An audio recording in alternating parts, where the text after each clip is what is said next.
If it's for a sack, we're going to make sure we're showing early. We're going to make sure that we're getting at the front end of the box early, and we're going to have as little movement as humanly possible. Okay, so if I'm here, get my signs, I see it's a bunt. Okay, I'm going to try and get to the front of the box, because if I'm trying to bunt from back here, I have a possibility of that ball going foul. If I'm in front of the plate at the very beginning of the box, I'm giving myself a lot more room and a lot more margin of error if I do put one down the line for it to stay fair versus rolling foul. Does that make sense? So I'm here, see that as a bunt. I'm going to get up early.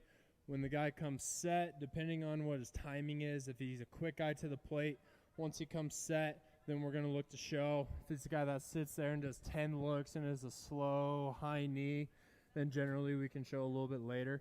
But since it's a sacrifice, we're giving ourselves up. Doesn't matter how early we show. Okay, so we're going to get here. We're not going to have a flat bat, but we're not going to be 45. It's going to be slightly more than flat. Okay, what we're going to look to do is we're going to be slightly open.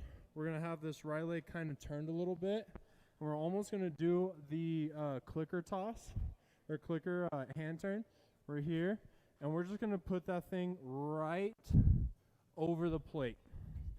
Okay, for the behind the camera so you can see that. I'm going to put it right there. So that way, if it's thrown right down the middle, I don't have to move anything. If it's a ball, I'm here. A lot of the time, guys will start with it in front of them, and then even when it is a good pitch, you have to move it no matter what.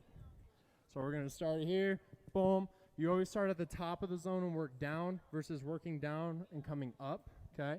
So we're here, and we're going to almost lean our face over the plate. We're going to put our face right behind the barrel. If our eyes are right next to it, we'll be able to track it the furthest. We'll be able to see it actually move. A lot of the time when people get hit in the face on a bunt is when they're out here, because that ball's going to come in. They're going to think that they're square with it, but they're actually here. It's going to hit and come straight out. If we're right here, I can see where that ball, if I'm behind that bat, I'm going to be able to track that thing all the way in. If I'm behind it and it's going to foul off, it's not going to hit me. Does that make sense? So we're here, boom. If we're going to third base, our hands are going to be right here on the rubber of the bat. If it's a two-piece, and we have our hand, this is our steering wheel. If we're going to third base, we're going to pull the steering wheel towards us. Boom.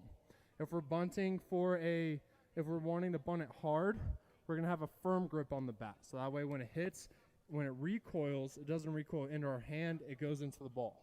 If we're trying to hit it soft, we're going to have a soft grip.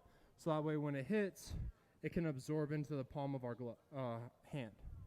If I'm going to the right side with it, instead of pulling it towards me, I'm going to push it away. We're going to make sure that we hit and stay for another 1 Mississippi after the hit. A lot of the time, guys will try and move as right as they're hitting it, so that way they can get the good angle or early out of the box, whatever it is. Doesn't work, all right? We're going to be here. It's a sacrifice. Give yourself up for a good bunt. We're here. Boom. We're going to sink into the leg as it's coming, so that way we can make sure, one, we're getting it deep, two, our head is right behind it, and we can see it all the way, and boom. You see it down, you see it bounce. Now we can go, okay?